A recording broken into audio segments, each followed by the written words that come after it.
Welcome to this week in the world of wrestling. Welcome to TWitWoW, the best wrestling podcast made for wrestling fans, by wrestling fans, on the web today. I'm John, that's my cohort and commentary Ashton, and this is our NXT review. And if you want to know how good this NXT was, I could not wait to dive into this NXT TWitWoW review. I was begging Ashley, get the recorder ready. Let's get into it because this NXT was phenomenal. If I could sum it up in a phrase, NXT is tag teams. We got 3 tag team matches tonight, maybe a potential future tag team feud, and one that is far from over, and so much good stuff in between. I haven't been this jazzed up in a while. Ashton, how are you feeling, man? How was this episode for you? Oh, I really enjoyed this episode. This was a really fun episode. And it was kind of nice, too, because we did our live reactions to Ultima Lucha, and that was absolutely incredible. But it was also super, fun and energetic. And then at the very end, it got really heavy and oh, my God, what's going to happen next storyline-wise and dramatic. And this was just a really laid-back, casual, just kind of sit back, turn your brain off, and enjoy watching wrestling kind of episode of NXT. And I loved it. I loved it, too, because, you know the content that we've been producing lately, guys, with G1 Climax and everything else. This hour of NXT, I was just man, I was reveling in every single second of it. In fact, honestly, I don't want to get ahead of myself here, so let's just get right into our first segment. Heat of the night. Now, I don't have any legitimate heats of the night, but if I had one more jovial one, it would be I didn't want this NXT to end. I really didn't. That's my only complaint is I wanted more when it was done. This was such a fun episode, and I really can't wait for next week, and I certainly can't wait for NXT TakeOver Brooklyn, seeing as I think we've been given some more hints about how the card's going to shake out. Ashton, do you have any heats of the night tonight?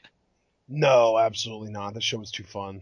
I know, right? All right, then. Well, with that said, let us get right into our NXT review.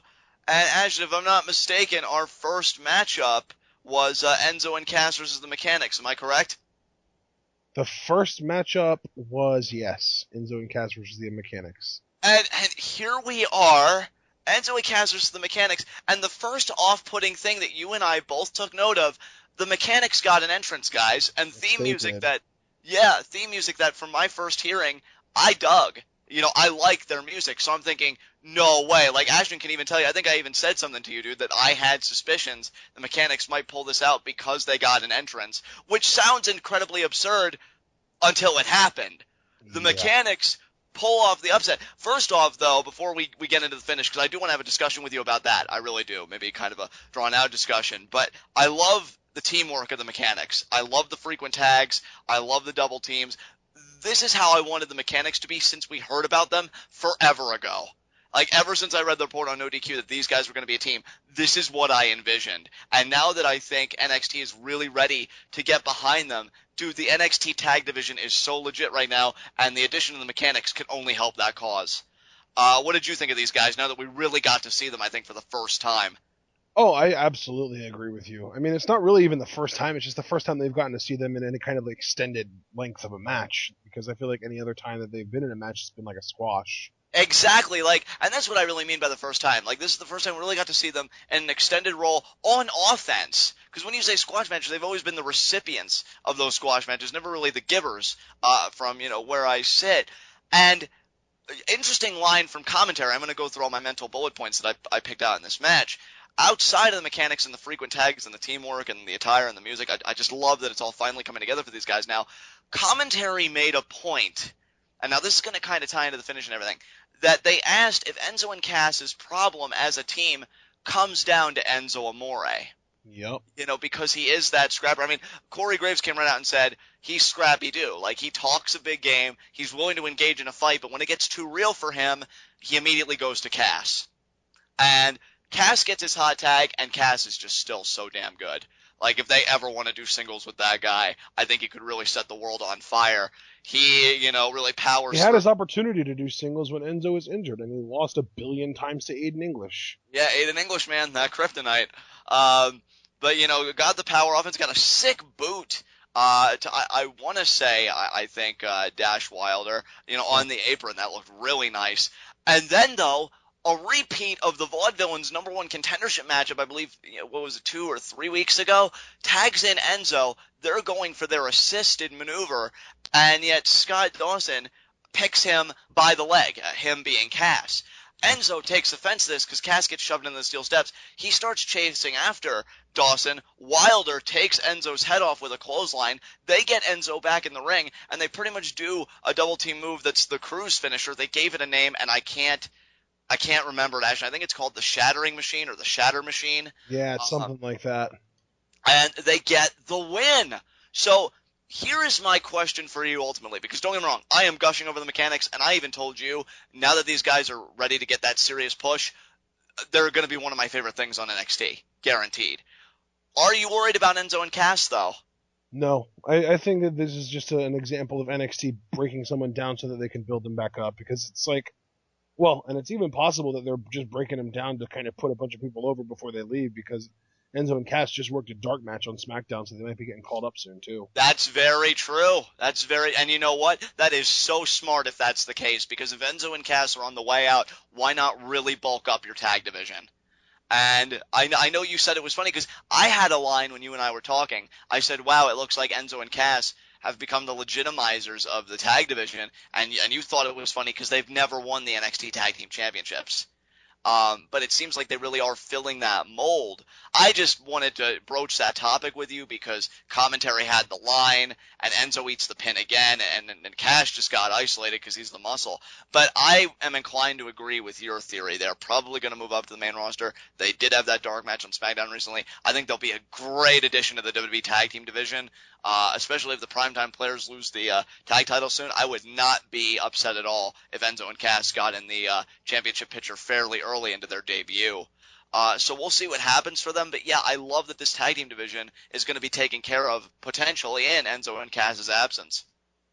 Yeah, absolutely. I mean, I'm not saying that for sure. I don't want to make it seem like I know for a fact that Enzo and Cass are getting called up or anything. It's just a hunch based on the fact that they just worked a SmackDown dark match, and we've been kind of anticipating, like, when is it going to be, because it seems like they're just so hot, and main roster crowds are so ready for them. Oh, dude. And we need some help in the tag division. I mean, we really only have one heel team, and I guess that technically you could say that Los Matadores are a heel team, but they teamed up with the Lucha Dragons on SmackDown, so you can't even really say that fully. I mean, and dude, come on, let's all be honest here. Am I the only one who really wants to badly see an Enzo and Cass versus New Day program?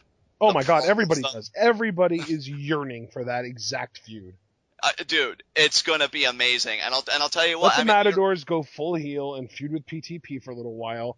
Call Enzo and Cass up and have them feud with New Day for literally the rest of my life.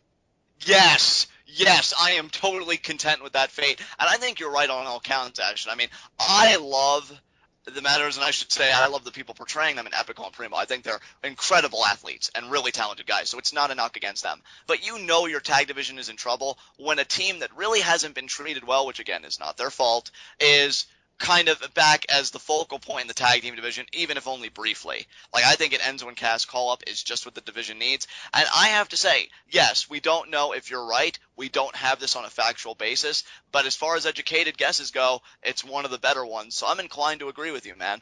But regardless, the mechanics pick up the win. And oh my God, the tag division in NXT right now. I'm so excited. I love tag team wrestling, and it's just great to see all these teams coming out of the woodwork and getting that credibility. Yeah, absolutely. I mean, like you said, 6 different tag teams competed tonight. I would argue that 5 of them are potential, eventual NXT champions. Tag team champions. Yeah, absolutely. Completely agree with you. Yeah, I mean, Elias, Samson, and the new guy, Levis Valenzuela Jr., they might have individual good careers or maybe even end up in a tag team with other people, but I mean, I don't really see a ton of chemistry between the two of them specifically. Well, I gotta tell you, I liked Levis's look, and I guess we'll get into that team a little bit more later. But yeah, I mean, a lot of great prospects in NXT, and again, the tag division is in such a great place right now, and I'm glad that it's prepping itself if what you say does pan out, dude. I think that's great, very preemptive on NXT's part. Yeah, absolutely. All right. After the Mechanics' big win over Enzo and Cass, we get... Well, you know what? It's funny. I was going to say we get the funniest segment of the night, but there are so many in contention that I can't even say that confidently. Chad Gable and Jason Jordan interview. They call Enzo and Cass sleazy. They call the Hype Bros boring. Jason Jordan pretended to sleep, and Chad Gable was like, dude, they're not actually wrestling right now. And he was like, oh, thank goodness. And then Chad Gable pulls out the catchphrase, we are ready, willing, and then he looks at Jason Jordan, say it. Say my name. And Jason Jordan was like, no, that's never going to happen. And Chad Gable's like, oh, fine. Ready, willing, and Gable. Yeah. And then he's just like, you never say it, man. And they walk away. You know, I don't think these guys can really consider themselves a team until they shill towels together. So Jason Jordan needs to get with the program. Yeah, and it can't just be Jason Jordan with a Jordan towel and Chad Gable with a Gable towel. They both need to have Jordan and Gable towels. I mean, let me ask you, Ashton. You're one of the more intelligent guys that I know. Do you really want to dry your face with anything other than a Gable towel? Absolutely not. Exactly, unless it was an Adam Cole towel, but he hasn't made those yet. Not yet. But, yeah, these guys, I love these guys. And specifically, like, here's what I told Ashton after the Mechanics matchup. The Mechanics, I feel like I can really get into as a team. Gable and Jordan, now Jordan was a bit more entertaining tonight, but I really feel like in the long run, I'm more invested in Chad Gable because I think he could really have a very interesting singles career. But I'm enjoying this team. I mean, make no mistake about it. You know? Like, I think these guys are awesome. I just feel like, and you can even tell by the crowd reactions, which we'll get into that later, but Gable's really going to be something. I hope he pans out. Dude, if he's a dud, I'm going to be heartbroken. I really am. Like, so jazzed up. But yeah, a lot of fun, and I love the shot they took at the Hype Bros. Thank you, Chad Gable. Yeah, you're wonderful. Yeah, he really is. He's great. But I mean, you know what? I was going to bring up something about their match. Let's talk about that when we get to it. But for now, they have a really cool vignette that they show for the Dana Brooke Charlotte feud that they've been building up to so much. Basically just kind of showing the promos that they've been cutting on each other, talking about Charlotte getting that gig with the Tap Out magazine, I think it was, the photo shoot, stuff like that, and kind of just highlighting everything that they've done because that is going to be a match tonight. You know what I love about WWE? Even if you feel like the motivation for a feud may be a bit flimsy or even outright absurd, they commit to it, man, and they really try. I mean, let's not forget, this is the same company that once had Booker T and Edge once feud over a shampoo commercial, which led to a WrestleMania 18 match. So, these two women feuding over a tap-out commercial, not surprising in the least, and you know what, I'd say given the material, it was a passable effort. You know, I didn't hate it at all. In fact, I actually have some good things to say about the match, but I'll reserve that for when we get to it. So, yeah, good stuff. Absolutely. So, up next... Now we get to our second match of the night. Baron Corbin in a squash match against Jesse Sorensen. I was kind of intrigued here because Jesse Sorensen, for those of you that don't pay any attention to TNA or read dirt sheets or anything like that, Jesse Sorensen was a younger prospect that went through the TNA, what was it called, where they were like having like a new guy come out every week and try and earn a job. What was that called, John? Oh, God. Yeah, I forget what it was called, man. I don't remember what it was called, but they did it, and it ended up... The Gut Check! Gut TNA Check, Gut that's Check. what it was, yes. I'm pretty sure Sorensen went through that. It was actually what led to the whole Joey Ryan, Al Snow beef. But Jesse Sorensen was kind of a young prospect that TNA was kind of trying to build up as a bit of a star. Specifically, I think he was going to be an X Division star. And he had a really horrific neck injury because... back then he was Zema Ion, now known as DJZ, did a moonsault onto him, and I'm pretty sure his knee just jammed Jesse Sorensen's head into his shoulders, basically just completely compressed his neck, really screwed him up. From what I understand, it could have been fatal, and he recovered. It took him, from what I understand, again, this is all just me trying to recall different stories that I remember reading. I feel like it took him almost a year to recover. And when he came back, TNA used him once and then fired him. Or maybe not fired him, but let his contract run out and just okay, we signed you and we injured you, and then you got that whole year to recover, and now we bring you back for a minute, and then bye.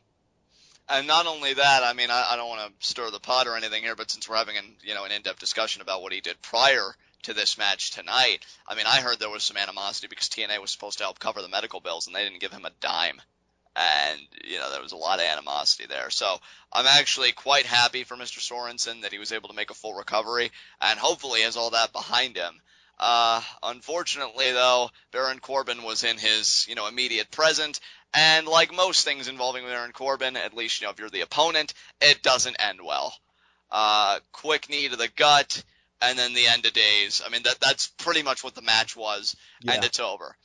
I said it last week. I'm going to say it again. I want Baron Corbin versus Joe take over Brooklyn. I think that could be a really intriguing matchup. Oh my God, yes. I mean, dude, here's the thing. I know I'm wrong 99% of the time. I own my record. I think that's the one thing I can take credit for. But I would love Joe beats Rhyno next week. We know that's a match next week. He takes care of Rhyno, seeing as how Rhyno was the last person Corbin legitimately feuded with. Joe gets Rhyno out of his ring. Corbin's music hits. He has a stare down with Joe. Maybe even says what you did isn't impressive. I beat him too. See if you can take me on. Bam, we have our match for Brooklyn. You called these guys out. You had that brilliant vignette. Do something. Because here's the thing. I love Baron Corbin. Nothing against the guy. But you really need to do something with him, and quickly, because I can only enjoy these squash matches for so long. He has such a great look, and I like the personality he showed. I want to see it really be tested and have some depth to it by working with somebody that actually has depth to themselves, so I am really clamoring for Corbin Joe at TakeOver Brooklyn. Yeah, definitely. Corbin Joe is sort of, I don't want to say a dream match, but it's definitely like, if you look at the NXT roster, you're like, oh my God, let's match these guys up and just see what happens. Right, exactly, Ashton. Couldn't have said it better. Now, moving on to the second segment that is in contention for funniest segment of the night, most entertaining segment of the night. Tyler Breeze breaks into Regal's office. Not really breaks in, just kind of barges in. And Regal's just like, Jesus, man, what did you grow up in a barn? Don't you know how to knock on doors? And then he's just like, give me an opponent for NXT TakeOver Brooklyn. You're not responding to my texts. You're not responding to my FaceTime calls, my Twitter messages, or my Instagram, anything like that. And Regal just gets up in his face, taps him on the chest, and says, be careful what you wish for. And then he says, you know what I think it was? I think he said flower. Be careful what you wish for. And that's another thing, too. He said that he sent a carrier pigeon. That was just like, of course you did. I love Regal. But then what did Breeze say on the way out? Because he said something that had me dying, and I'm just trying to remember what it was. He's like, did he say, I'm busy, I'm going? And then he just walks out. Yeah, he did. He was just like, I'm busy, I'm leaving now. I love this man so much. So much. I'm really glad. And here's the thing, too. I just got done talking about Baron Corbin in the preceding segment.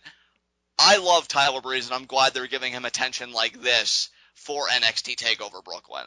Like, I'm glad that they're keeping him in the people's minds, and they're using him like this, because he is gold, dude. Like, he is gold. I know I probably keep saying every year that Tyler Breeze would be my pick for main roster debut, but it's got to happen eventually. And I only worry about it because, look at Adam Rose at present. But just to hear him call one person and I'll go, to hear him maybe call a person like John Cena and I'll go, or Kevin Owens, dead. Just dead. So, yeah, I love Tyler Breeze, man. It's consistently great stuff with him. Yeah, definitely. I'm busy. I'm leaving now. It was so good. All right. Up next, though, we had our third match of the night. Jason Jordan and Chad Gable taking on the team of Elias Samson and Levis Valenzuela Jr. This is a new recruit. He came in the same class as Casey Cassidy and Jesse McKay and Uhaa Nation. So quite a loaded class going on here. And this guy has a great look. Yeah, definitely. I love, because it looked like he had, I don't want to say an afro going on, but his hair in particular I thought was quite distinct. I like the look of that. Had a nice build, so I think there's definitely an upside to be explored there. And I gotta say, I loved his mannerisms in like the opening minute of the contest, because Jason Jordan was kind of like, swerving around, kind of making Levis feel all disoriented, doing that kind of amateur stance and everything. And Levis just looked so scared, like he wanted no part of it. And then he backs up into the ropes like, what's happening? What's happening right now? So that was really great. But dude, here's what really boggled my mind, right? You have Jordan and Gable, they come out, and despite the fact that in an earlier segment in the show, they, railed against Enzo and Cass and Hype Bros, which, let's be honest, even though we love the former and loathe the latter, they're both considered babyface teams. Yeah. And yet, Jordan and Gable get this huge, even Jordan, because I understand if it's totally Gable, because again, those towels though, but even Jordan got a little bit about like, let's go, Jordan. Well, like, this is what I actually wanted to talk about. In this match, I feel like Jason Jordan has a really good hot tag. Yes, he does. Finally, he shows me something, and it's so funny that he shows it the same night that I told you after the Mechanics matchup, oh, I'm just all about Chad Gable. Jason Jordan's just, because like he gets the hot tag and he's just dominating, and good Lord, does the man know how to do a belly-to-belly suplex. Oh my gosh. He did one, and I'm like, that form was perfect. I'm like, this is what popping them hips. Yeah, dude. And look, anybody who knows me, and I think you guys can even hear it in my voice as I relay it, I love mat-based wrestling, the technical wrestling. Hell, I even watch legitimate freestyle amateurs. I plan on watching the Summer Olympics next year, seeing the prospects there. Like, it's great stuff. And this team and the Mechanics, it's like my life right now. It's like the wrestling gods knew. It's like, John, you know that Johnny Mundo is never going to be a world champion, but we're going to give you two really technically based tag teams. Is that okay? I guess it's all right. And it really has been. It's been a great time, and I love these guys. And how into Gable the crowd is just a delight. Again, so quick, hold for hold. And even like Elias Samson, I loved it too, because he really worked it nicely, because he made sure Gable got a pop, because he got a tag in early on after Jordan had scared Levis, right? I want to get his name right. Levis was his tag partner? Yeah, Levis Valenzuela Jr. Yeah, Levis Valenzuela Jr. And he tags in Elias Samson, and Samson's like, I don't want you. I want Gable, and it gets a nice. I love that. I'm telling you, man. They have these interviews that they keep on doing every week. I'm waiting for Gable to just be like, "Say my name," and Jordan's just like, "Gable," and Chad Gable just is like, "You're goddamn right." Pull that, Heisenberg. That's Pull right. it. That's right. Yeah. So then Gable really out-wrestles Samson there, really embarrasses him. But I think it's Levis that eats the pin, isn't it? Yeah, he did. And it was even more actually made the finisher look more impressive, because Levis is a big dude. Like, there's no way he's smaller than like 6'5", 240. Right. And they gave a name to that finisher. See, both the Mechanics and these guys, they both got names for finisher, which is awesome. I just wish that I had the memory to remember them. I think it was something Amplitude. And I'm just trying to remember, but it's not coming to me. Oh, I don't remember either, dude. You're killing me with this. I know. It was something Amplitude. I only remember half, but hell, give me a half a point. But Jordan and Gable do pick up the win with it. That's the second straight win. I wouldn't be opposed to Enzo and Cass versus Jordan and Gable at TakeOver Brooklyn. I mean, hell, do them versus Hype Bros next week. Get that done. And then NXT TakeOver Brooklyn, do them versus Enzo and Cass. Because Enzo and Cass need to be on the card. That would be fun. Yeah, absolutely, because Enzo and Cass need to be on that card, because Brooklyn will go nuts for them. Which, if you're trying to establish Jordan and Gable as heels, which I think you are, I want to assume you are, given Jordan's personality as a douchebag, and Gable just being a far more lovable douchebag, that's where you want to go. But, yeah, so that would be a great match to work Brooklyn.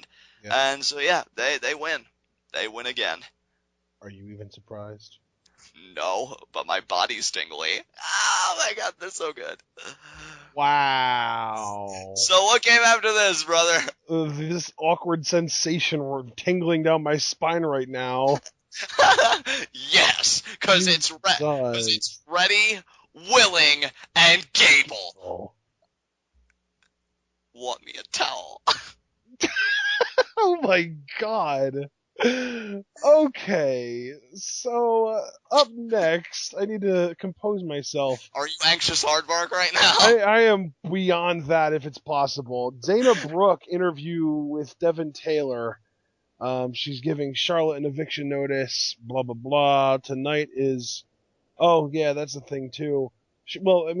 Just to kind of bring things back, reel it in a little bit, she basically said that she's glad Charlotte's on Raw because she was going to give her an eviction notice anyway, so Charlotte's where she belongs, and that the Divas or Women's division is about to be taken over by her and Emma, and then she kind of fakes like she's going to tap Devin Taylor's head, and then she's just like, tonight's a little too important for that. And then she walks off, and then she comes back and she's like, psych! Because people still say psych, right, John? Absolutely, man. And then she pats Devin Taylor on the head, and Devin Taylor's just like, seriously? And that expresses what all of us were feeling, Devin. Oh, man, I'm still so worried, though, that this is going to end up with Devin Taylor in the ring. I hope I'm wrong, though. It seems like Devin Taylor just gets increasingly more agitated each time Dana Brooke does it. I will say this, though. I don't know. Maybe it's because I'm in such a good mood. I don't feel the need to really rail against anybody. But, like, I didn't think this Dana Brooke promo was bad. Don't get me wrong. Wasn't anything spectacular to write home about, but she got her point across. She said, you know, Charlotte took tab out for me. Tonight I get the opportunity that she feared. She even references one time that Charlotte jumped her from behind, and then when Dana Brooke was able to get her face-to-face in the ring, she left her lying flat. So I feel like if we're going to go, like, did she hit points A, B, and C? I feel like she did, maybe not in the best of ways, but you know what? She hyped up the match. She brought it full circle. I can't really come down too hard on her for it. So, you know, it was good enough. Yeah. I just don't want good enough to be the standard for the NXT women's division. Oh, because, thank you for saying it, because I wanted to. Yeah. I mean, so don't get me wrong. I'm not resting on my laurels. I just feel like considering where Dana Brooke was, like when we first saw her, I do see a bit of improvement, but then again, I mean, when we get to her matchup, we'll talk a little bit about that a little bit more. So, was her matchup next? Oh my god. I'm just looking through Reddit comments here, and someone goes, go for the neck, Corbin. Holy crap. Jesus Christ. I know, right? I'm never going to question my heel status again. Yeah. Anyway, up next was the Bullfit commercial. Oh my god, this made my life. Oh my god. Yeah, this was the thing. They showed the whole Bull Dempsey saga where he was in Regal's office eating Doritos, and Regal was just like, I think you have a problem.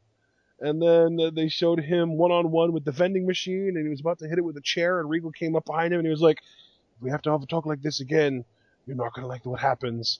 And then they showed him with his shirt up, with his belly hanging out, eating Tostitos, and like just all these random series of him just doing fat things. And then next thing you know, he chucks the Tostitos in the trash can, and he stands up, and he gets this inspirational voice, you know what? It's time to get bull fit. And the montage that followed, literally the only thing that could have possibly made it better would have been if Survivor, or if Eye of the Tiger would have been playing. Eye of the Tiger. Oh, dude. I couldn't have handled it. I know. I couldn't have handled it. It would have been perfect. Guys, you need to understand something. I'm going to take everybody into a little bit, give them a little bit of insight into my life. When I was a kid, and we used to have gym class, it's not going to be morbid, I promise. I know that's kind of shocked me too. When I was a kid, we used to have gym class. One of the things I used to hate doing in gym, because we used to have one period, like every couple of months, where we would do this.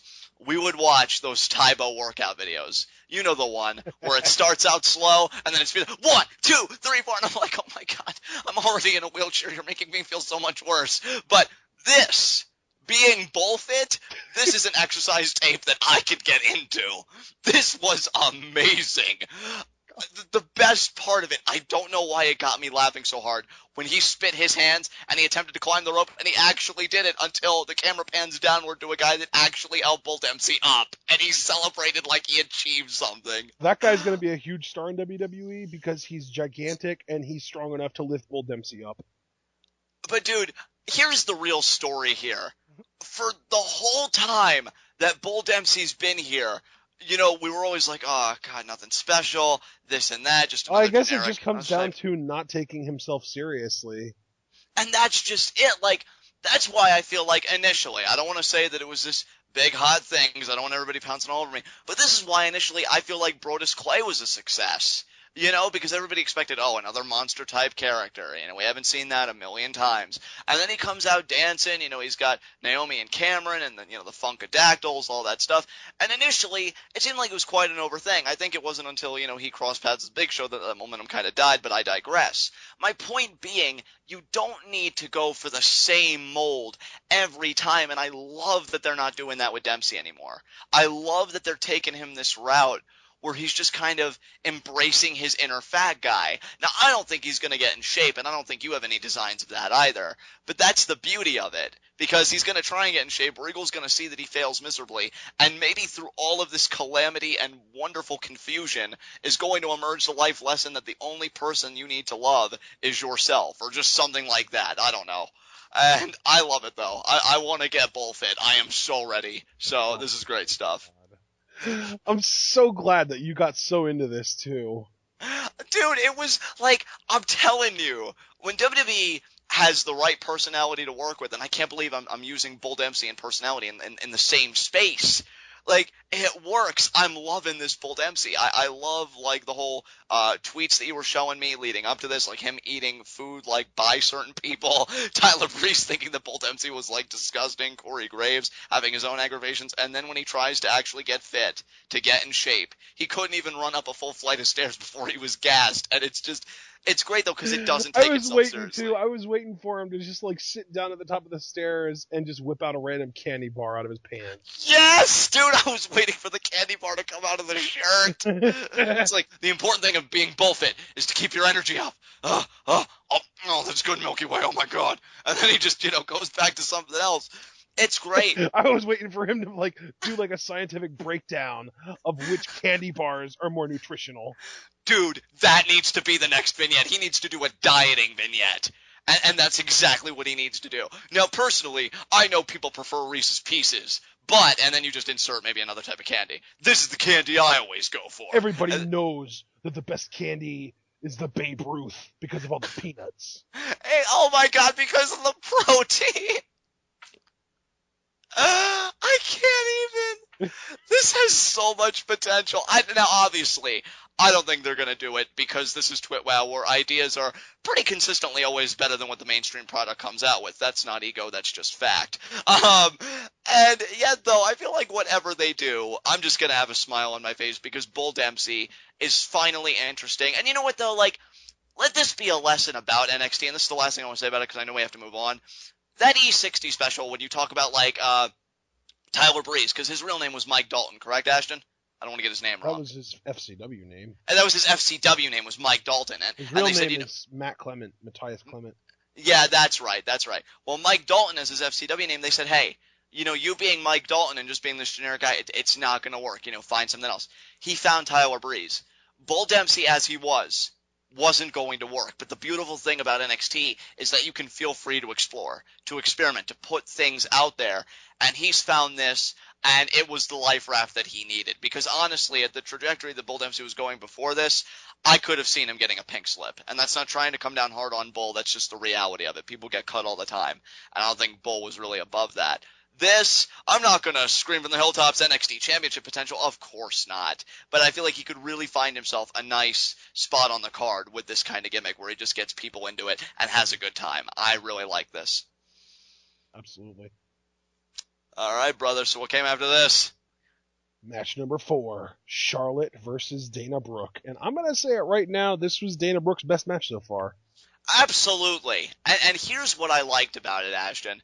She worked off of Charlotte, who we know is a great worker, although nobody touches Sasha Banks. Sorry, people, I have to say it once in NXT review, Sasha is queen. Everybody should recognize that. Did you seriously just apologize for stating a fact? I know, right? I'm so glad we have solidarity with each other. So, you know, but Charlotte is, you know, a great worker in her own right. And here's the thing, too, and maybe, I don't know, maybe I was more bored of this match, but I really felt like they kept it just short enough. And I feel like that was this match's greatest strength, because I don't know how you felt watching this. I felt like it got the right amount of time. Yeah, kept it short enough, but then on top of that, I can also say that Charlotte and Dana Brooke kind of kept a good ratio of who was on offense, and I feel like that the proper ratio is like 80-20 Charlotte, and they kind of maintained that. Thank you, Ashton. You said it perfectly. I couldn't have said it any better because Charlotte got her stuff in, but Dana Brooke got just enough offense in. And here is one strength of Dana Brooke I will give her. I like how, and this is, I think, a thing I think most heels should do. She does interact. Talk, yes. Trash talk and interacting with her environment. That is one thing she's good at. Like, I liked one line she had, "You want to be a part of Tap Out? Well, here's your time now. Tap out, sister." And when she had the hold locked in. That's good stuff. I don't want to give up on Dana Brooke. She is not the godsend of the women's division that she thinks herself to be, and of course that's just the character, obviously. I am worried about her getting this big push. Maybe not so much now because Charlotte did get the win here, pretty decisively, I might add, if you ask me. It wasn't a close call by any means. Oh, no, definitely. I mean, it's one of those things where, like I said, Charlotte, maybe not 80-20, maybe 70-30, because I will admit Dana Brooke did have some offense. She had some stuff in the corner, and then the submission where she was kind of, trash talking about Tap Out. But for the most part, this was a very one-sided match in favor of Charlotte. It wasn't a squash, obviously, but it definitely felt like all right, Charlotte, well, we aren't ready to quite push this girl yet, so go out there, make her look good, and then get the win. Absolutely, and you know what, Ashton? It was really the right call from how the match was, actually handled in ring to the outcome and everything, because the grander story here is Bayley. And I think they wanted Charlotte to really look dominant because Bayley called her out. Yeah, and not only Bayley, but I'm going to go ahead and say I think that the Australian girls that they brought in that most recent signing, Jessie McKay and Casey Cassidy, are going to leapfrog Dana Brooke in the pecking order. Oh, absolutely. Just give it time. Quite frankly, not only do I think they will, I think they should, because just from an in-ring perspective, they are already miles ahead of her. From an experience perspective, they have just miles ahead of her. Just everything. The only thing that she really has over them is a look that the WWE sees as marketable, and that's it. And even then, I mean, Casey Cassidy and Jessie McKay are both gorgeous, so you can't even really argue that. Oh, absolutely. Look, with NXT, and we've seen it with talents before, all it takes is that one big opportunity. When they look at Cassie and then Jessie McKay, they'll just say, "Hey, girls, it's your time. Go and take it." And they'll take it because they're that good. And here's the thing with Dana Brooke, and this is going to be my closing note on that. There's time to build Dana Brooke. Plenty of time. In fact, if I'm Dana Brooke, I'm grateful to Jessie and Cassie because they can leapfrog her. They can take that time, and then Dana Brooke can get better. Exactly. Because what do you want? Do you want to get to the top spot in a hurry where you're sloppy and not ready, or do you want to take your time, and when you get your spot, you know you're worth it, and you can go out there and earn it? I know everybody, and I like that. I think everybody wants their moment now, and I can appreciate that. I've been there in my own personal endeavors in life, but it's not any good if you're not any good. And right now, Dana Brooke, she's getting better, I think. If you noticed, I really haven't bashed her tonight. I've really gone out of my way not to. Oh, yeah. But, have her be leapfrogged. Take your time with her because I do see something. I wouldn't be this nice if I didn't think there was. But you've got to take your time with it. So I'm really glad Charlotte was dominant here. Have Jessie and Cassie leapfrog over Dana. To your point, they can cover things from there. Continue the Bayley story, which I love that they made Charlotte come out that dominant because now Bayley, if she does beat Charlotte, which I believe she will, she's really proven something. And you can protect your NXT women's division, which NXT has to know, and they'd be stupid not to, has been one of their biggest selling points as a brand. Do not give it to Dana Brooke when she's not ready for it. And that's just all I want to say about that. And I agree. Absolutely. All right. Well, I guess we're going to move on from Charlotte versus Dana Brooke. Up next, we had a Samoa Joe promo. He just basically talked about Rhyno, said that he was here for the NXT Championship and that Rhyno's here to be the past, present, and future of NXT, but his future ends next week. This was a pretty paint-by-numbers promo from Joe, but the intensity was definitely there, and I enjoyed the delivery, so props. You pretty much just gave my review in a nutshell. We can move on. All right. Up next, then, we had Kevin Owens apologizing to William Regal for attacking him the week before. And you know what? We joke a lot, and I just heard you kind of, giggle a little bit, but right. When Kevin Owens needs to be serious, he can pull it off, man, because this seemed legitimate and sincere. And, even despite that, afterwards, Regal looked at the cameraman and he was just like, I can't wait to see Owens get his ass beat in the 22nd. Yeah, Regal is so done with Kevin Owens. But Kevin Owens, sincerely apologizes. Look, says, I've gone through a lot lately. I just lost my cool and I'm sorry, which William Regal should be very understanding of. I mean, let's remind everybody, Kevin Owens is a provider.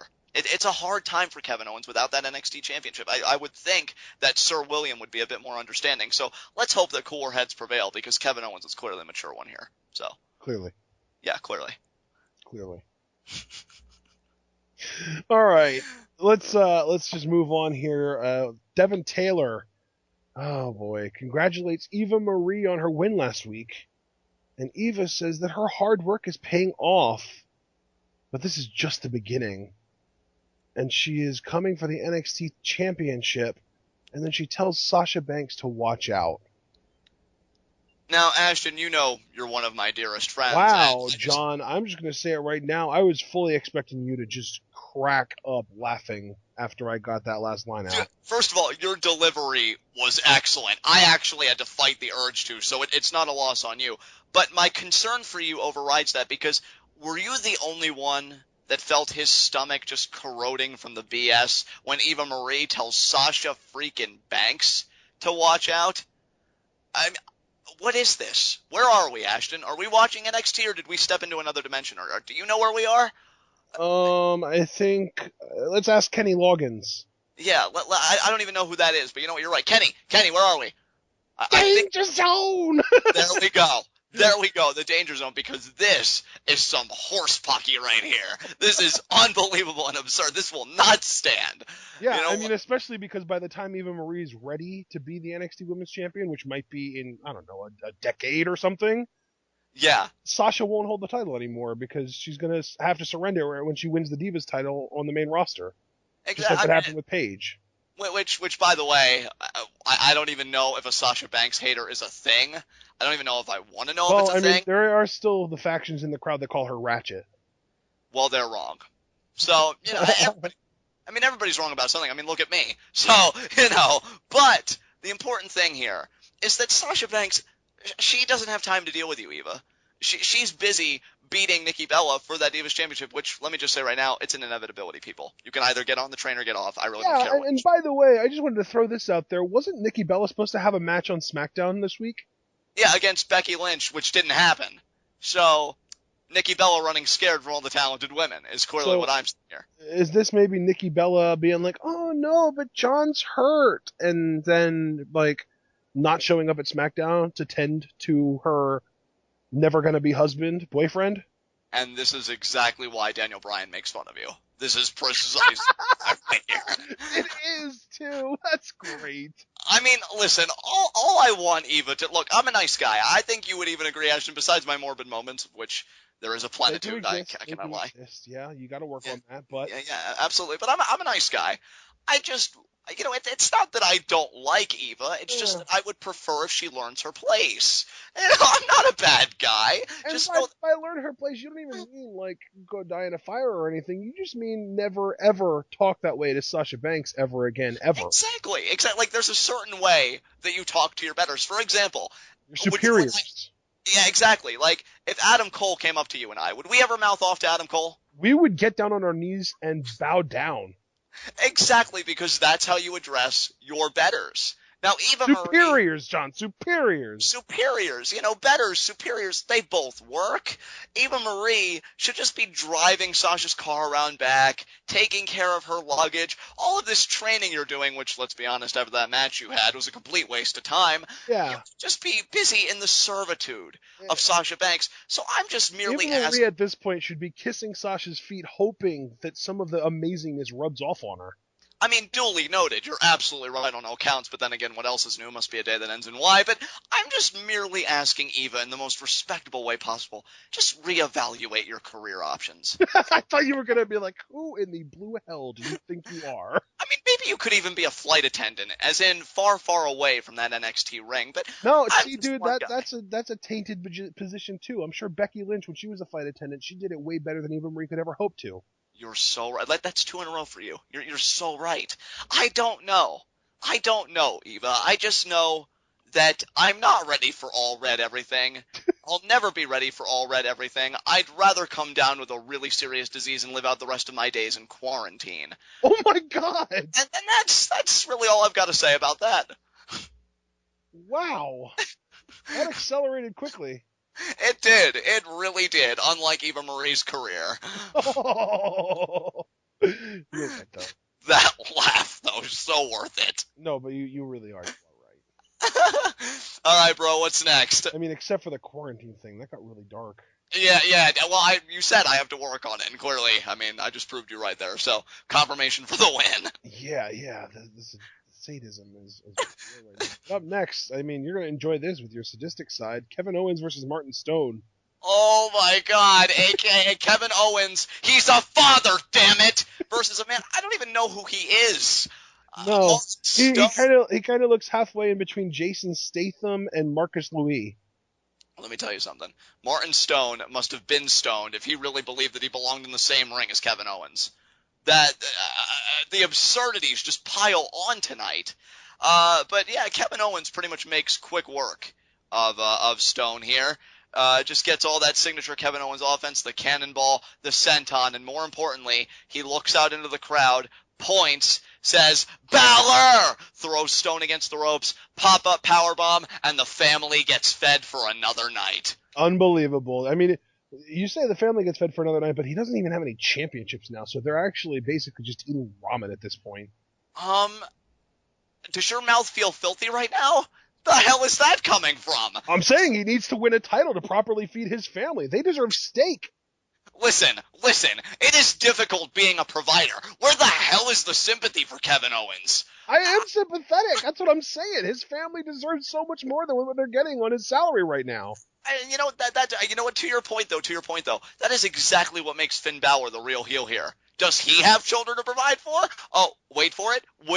No, he does not. The hell is this? And then He is so selfish, taking money away from Kevin Owens out of selfishness. I know. Now, how is Kevin Owens going to provide Christmas for his children? I mean, Kevin Owens isn't me. He wouldn't be content giving his children colt for Christmas. Finn Balor, it's Finn Balor's fault now that Kevin Owens' family can't have steak, that they have to eat ramen noodles every night. Exactly. Shame on you, Finn Balor. Shame on you. Like, yeah, sure they're getting fed, but how much substance is there really? Humble beginning story my ass. I mean, maybe Owen can have a PB&J, but that's if he's lucky. PB&J? What is this? Somebody's got to correct this. Kevin Owens needs to get that NXT championship back, but he did do us one great service beforehand. He powerbombed Matt Stone on the ring apron. Yeah, and it actually looked way more brutal than usual because I'm pretty sure Stone's head bounced off the bottom rope. I mean, to give you the sequence, Kevin Owens sees Matt Stone being carried by a referee, shoves the referee, gets Matt Stone, powerbombs Matt Stone crumples, and I laugh. End of sequence. Well, and then he also got on the ropes in the turnbuckle area and did the Finn Balor pose. Now, some people would call that Kevin Owens being arrogant. Arrogant? That's Kevin Owens showing his respect. That's Kevin Owens showing his respect, and that's Kevin Owens earning overtime for his family because, to your point, he doesn't have championships to support his family thanks to the selfishness of Finn Balor. Exactly, because at the end of the day, you do, in fact, get paid by the hour. Thank you. Baron Corbin's the stupid one. Yeah, really, what a dumbass. But I mean, I guess he made enough money in the NFL that he's not worried about getting paid. Yeah, his one championship ring is worth more than I'll probably ever make in my life, but that depressing reality staved off for a few more moments. Doesn't have any NFL championship rings. He just has 4 from college. Yeah, but still though. Kevin Owens looking impressive. It's going to be a great rematch in Brooklyn. I think they may even top their match in Sumo Hall. I'm really looking forward to it. Yeah. This match was a squash match, by the way. Yeah, it was. Just to clear the air. Up next, we had a Rhyno video package. Why they're pushing him, I don't know. But then we get footage of him back when he had a full head of hair and his ECW and WWF days, back when it was still WWF. He talked about how he's going to climb to the top and he's going to do it by ripping people in half with gores. Yeah, and this was really just old put-together footage, too. This wasn't even Rhyno speaking in real time or any recent clips. Yeah. So, yeah, When you said that Rhyno was going to respond to Samoa Joe NXT, I expected, Rhyno in real time, not this video package, which admittedly was nice, but yeah, I couldn't really get too into it. Okay then. Well, yes. Up next was our main event of the evening, the Vaudevillains, taking on Blurphy, Blake and Murphy, or you could call them Banff, because they did have Alexa with them, the Blake Alexa Murphy factor. And for the tag team championships. Yes, the NXT tag team championships. Here's the crazy thing, guys. Me and Ashton both went into this thing. Ashton, I don't think you even had, a thought in your mind that the Vaudevillains were going to win these tag team titles. You know I didn't either. And you know I'm a mark for these guys. Big time. I got, not necessarily depressed, because I love these guys. But I got depressed by the fact, you know what, it's probably going to be a one-off. They're going to be demoted. Enzo and Cass are going to get their rematch in Brooklyn, which makes perfect sense, even now. And, they're going to win the titles there. But given how this match unfolded, I went from 0 to 100 just throughout this whole match because, first of all, it was excellent. And then second of all, the post-match got me so excited for TakeOver Brooklyn. Aiden English and Simon Gotch have really stepped up in their in-ring work. I remember when they first were teaming together and I was really getting behind them and they had their feud with the Lucha Dragons. I always wanted them to have a lengthier matchup because their matches always seem so brief. And I'm like, I really want them to show us what they can do. And I feel like maybe we already did in those shorter matches, but if that is the case, man, have they expanded upon their moveset since then. Right out of the gate, Simon Gotch goes for this really cool-looking armbar. I believe it was on Wesley Blake. And I was like, what? And this crowd has this chant, oh my gosh. And I love it. I love it. That was so good. Another notable chant was they did the Barbie Girl song, but with Blake. I think it was come on, Blakey, let's go party or something. So yeah, the NXT crowd never ceases to amaze. But yeah, dude, the Vaudevillains have really stepped up. But Blake and Murphy, though. So good. I mean, say what you will about him. I'm telling you, man, their gimmick, the way that they're just so over the top with everything, it's like they're a less athletic version of the Young Bucks. Yeah, you even said that to me in conversation. I'm so glad you repeated it here in the review because I completely agree with you. I love the coordinated attire. Alexa Bliss just ties the whole gimmick together. They're both really talented guys. Wesley Blake in particular, I like how he knows how to exude personality because you just look at Buddy Murphy, and I think you get a really good feeling about that guy. But yeah, they are so great. And, again, Vaudevillains were awesome. They got the hot tag at one point. They were really putting the boots to Blake and Murphy. They were about to get the win because I feel like, again, it was Blake in the ring at the time, was about to get hit with the whirling dervish. Yep. Aiden English gets his foot caught by Alexa Bliss. Mm-hmm. He gets rolled up. The tights are grabbed, and that's the 3 count. So already I'm kind of happy because I'm thinking, oh, dirty finish. It didn't end by a running vertical suplex and a frog splash. So that being the definitive, maybe that opens the window for a rematch. But then it just gets better because Simon Gotch is conversing with English. And he's like, man, what happened? What happened out there? And then English is saying, hey, got my tights. I don't know what happened. And, they get so pissed they take it out on Blake and Murphy, and then they hit the whirling dervish on Blake, and then they pose with the tag titles, which, I'll be honest, got me really, really pumped. And then Alexa Bliss is she's all scared because she realized she's all alone. She started sassing him, but then when they're both looking at her, she's like, Blake, Murphy, oh God, I'm so scared. And she probably thinks that they're really gonna hurt her, but in typical Vaudevillains fashion, they hold the ropes for her, which got a nice pop from the crowd. I love how progressive this crowd is. Dude, did you not hear what they were chanting when they were surrounding her? What were they chanting? They were literally chanting chivalry, chivalry, chivalry, while Gotch and English were kind of surrounding and circling Alexa like a couple of sharks and kind of eyeing her up like they were going to do something to her. The crowd was chanting chivalry, and then they did that. And they got a nice pop for it, too. Well, and that's why, because they did what the crowd wanted. Exactly. I love how progressive this crowd is. They stood by Carmella when Blake and Murphy really were stalking her for all intents and purposes. They might be progressive, but they are really sore losers. Why do you say that exactly? Because of how miserable they are that they don't get NXT TakeOver Brooklyn because it's not in their hometown. Oh, yeah. Like, from what I understand, WWE actually had to go out of their way to edit some of the more negative chants out of these shows because of the crowd being so salty. Yeah, I heard the same thing. But yeah, that may be a bit frowned upon, and rightfully so, but they were great here. I love how they always put, treating women with respect first, even if it is Alexa Bliss. And Alexa Bliss, though, she milks the chivalry, because she's smiling, and I actually thought she was going to be grateful to these guys for a second, because she does smile, but then she's like, you can't do anything to me, and you know why? Because you're pathetic. And then she slaps the taste out of Simon Gotch's mouth. She slaps the taste out of Gotch's mouth, and Aiden English is trying so hard. I actually had Stone Cold voice going on in my head because I'm just thinking, I'm trying really hard to keep my composure. And that's how, Aiden English looked at me, but then Aiden English got the slap, and they're both looking enraged. But they, they just, I think they walked out. They walked out. And then, Alexa Bliss, obviously, she celebrates with her boys because they're still NXT Tag Team Champions. But this is great to me, and again, I went into wild fantasy booking mode, ask Ashton, because I was immediately shooting off at the mouth when the show went to black. They can't put their hands on Alexa. They got beat in a dirty way because of the tights.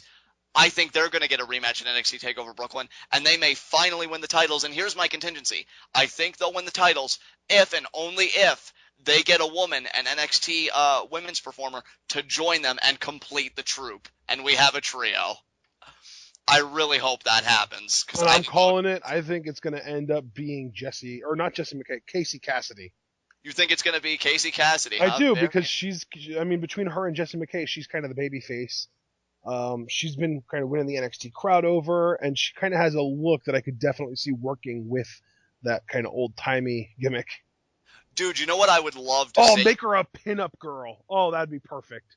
Dude, here's how we can get to that, at least in my opinion. I mean, you don't have to like it. I mean, I always love a conversation, especially in the comments. So if you guys like this idea of a female joining up with the Vaudevillains and, again, making a full-blown troupe, let me know. But I would have, because we agree Cassie was going to do it, right? So I would have Cassie versus Alexa Bliss next week. You have Blake and Murphy at ringside. Maybe you have Vaudevillains come out, and that distracts Alexa, and that allows Cassie to pick up the win. Yeah. And then you start that relationship. Doesn't have to be overly complex. Just have Cassie beat Alexa Bliss thanks to the Vaudevillains, and you have a reason to continue the relationship. Hell, that's how Alexa Bliss got started with Blake and Murphy in the first place. They came out and distracted Carmella, allowed Alexa Bliss to get the win, and then she returned the favor at that one TakeOver special, which allowed them to retain over Cass and Enzo. Yeah. So, I mean, yeah, just do it by the numbers. I think we could absolutely get there, and I just love the idea because Alexa Bliss is the difference maker. They've gone out of their way to kind of establish her as the alpha of this trio. She snaps them in line. She's the difference maker in matches. If the Vaudevillains really have any hope of winning those tag titles, you got to fight fire with fire. So I'm really hoping that's where they go. And I really have to believe they are, given that slapping, whole post-match segment they did. Yep. So anything you want to add to this main event about Blake and Murphy, Vaudevillains, anything? Just to kind of clear up my thoughts on Cassie. I gotta get for that now. I don't necessarily want her to go like full Marilyn Manson, but I think it would be awesome if they gave her like that pinup girl gimmick. Yeah, don't you know what I mean? Like natural makeup, kind of like maybe like a one-piece swimsuit kind of deal. Like just like because like Gotch and English have like almost like a 20s gimmick, Right. They kind of play her into not necessarily trying to make her match them, but trying to make her match the gimmick, and that she could go for like the 20s look, and that's kind of when I think 20s, I think of like pinup. And dude, with how over Aiden English and Simon Gotch are, and I think becoming even more, because they got a nice reception again for giving into the crowd and being chivalrous, so I think it can only go up from here. That's a nice launching pad for Cassie, I think. Yeah. To really get that exposure and get integrated into the roster. So I love everything you're throwing at me right now. Give her like a quasi Marilyn Monroe look, not to the letter. Just, do it a little bit. And then, you have something great. You have something absolutely wonderful. And more importantly, and for selfish reasons, you have the Vaudevillains go over and NXT take over Brooklyn, and I get to have a really explosive mark out, which makes everybody winners, let's be honest here. So I think we're all good here.